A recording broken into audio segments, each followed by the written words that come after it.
Welcome to the Astronomical Learners channel, where my hope and my mission is to expand your learning universe.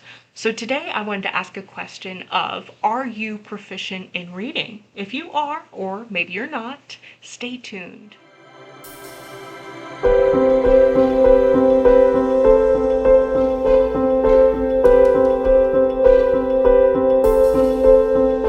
All right, so are you proficient in reading?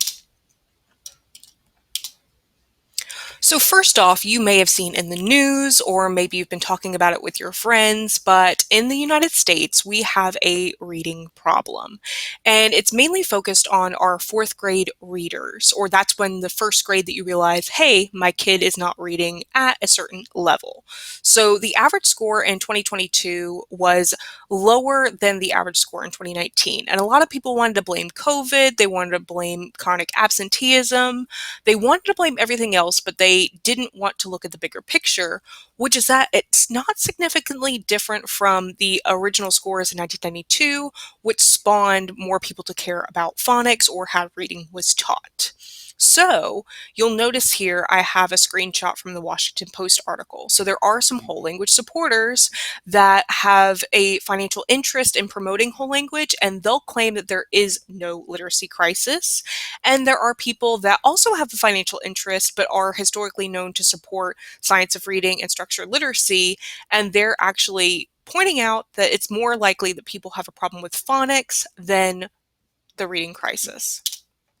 So, what you might not know is that reading isn't just an issue for children or emerging readers, which are students. In the United States, approximately 21% of adults, or 43 million people, this means somebody that you care for, that you love, that you might know, are considered to be functionally illiterate.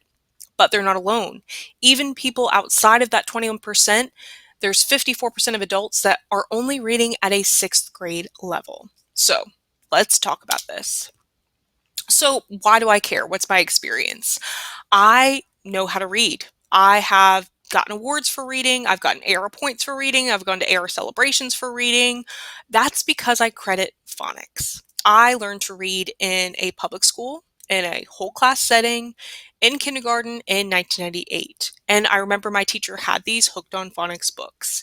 Now, it wasn't the whole program because most Hooked on Phonics was promoted to directly to parents or tutors, but I remember the materials in my classroom.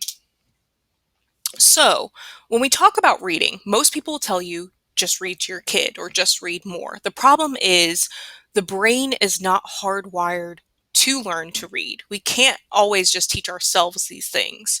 So the short answer is no, our brain is not wired to learn to read. Our brain is actually wired to speak or have language. And there are people who have disabilities or difficulties with speech and language, and they deserve education as well. So when we talk about language and reading skills, they are closely related, but they are different.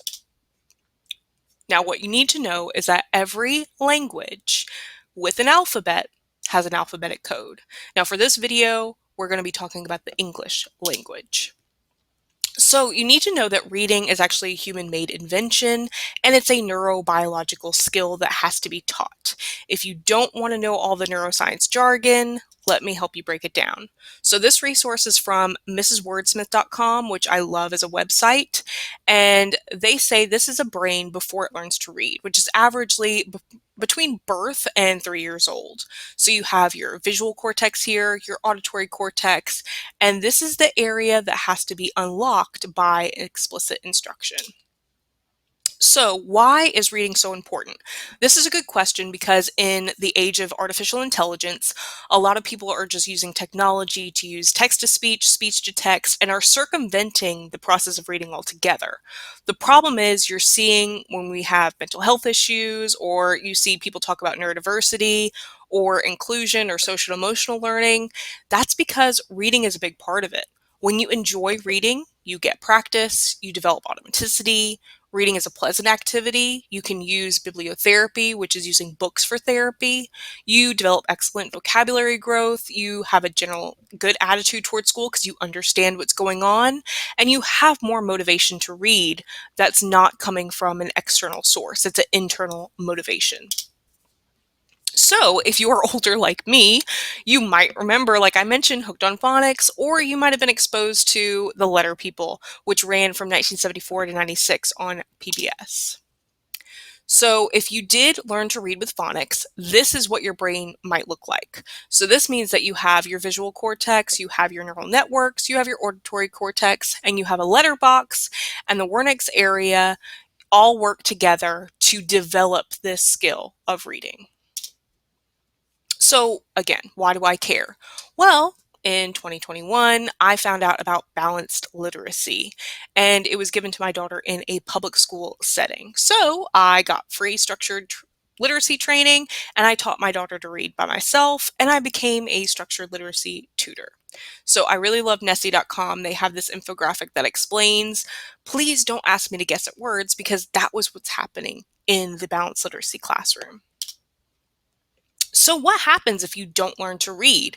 If you have dyslexia, it's usually called the dyslexia vortex, but in general terms, it's known as the Matthew effect. So, the rich get richer, or the people who know how to read get more reading, and the people who are poor or the people who don't know how to read get less reading. So, number one, there's no enjoyment. So, when people are saying, oh, kids aren't reading anymore, you need to be asking, do they know how to read? We can't assume that they're being given the right instruction. Number two, if you don't know how to read, you don't get enough practice. Number three, you don't develop that automaticity. Four, reading becomes unpleasant. Five, you have poor vocabulary growth. Six, you have a poor attitude. Seven, this affects your motivation to read. All right, so assuming that you were taught a whole word method, this is what your brain actually looks like. So you still have the visual cortex, you still have the auditory cortex, you have neural networks, but the letterbox is locked out for you. This Wernicke's area, you might have access to meanings visually, but when it comes to applying the sounds to letters and morphemes, you're missing that component, which is orthographic mapping. So, if you see this in your child's classroom, or if you grew up with this in your classroom, if you've seen the name Fountas and Pinnell, or Lucy Calkins, or you've been given these strategies, or you were only told to memorize sight words, or you're only given read alouds through exposure, that is whole language, and that is what skips orthographic mapping in your brain. So we have a wonderful cognitive neuroscientist by the name of Stanislaus Dehaene. He's French, he's an author, his books are wonderful, but he's the one who his research proved that whole language is actually a myth. Every human brain, this means if you have dyslexia, if you're neurotypical, or if you have any other neurotype, your brain processes every single letter and it does not look at the whole word shape. Teaching letter to sound correspondence is essential. It is the fastest way to acquire reading and comprehension. So how long have we actually known this information? We've known this whole language method has been ineffective since 1955 when this book was published by Rudolf Flesch. So is there excuses anymore? I don't believe so. I think it's time that parents, pediatricians, even obstetricians, anybody who cares about children and cares about literacy should embrace science of reading. And this is the definition of it. The science of reading is a vast, interdisciplinary body of scientifically based research about reading and issues related to reading and writing.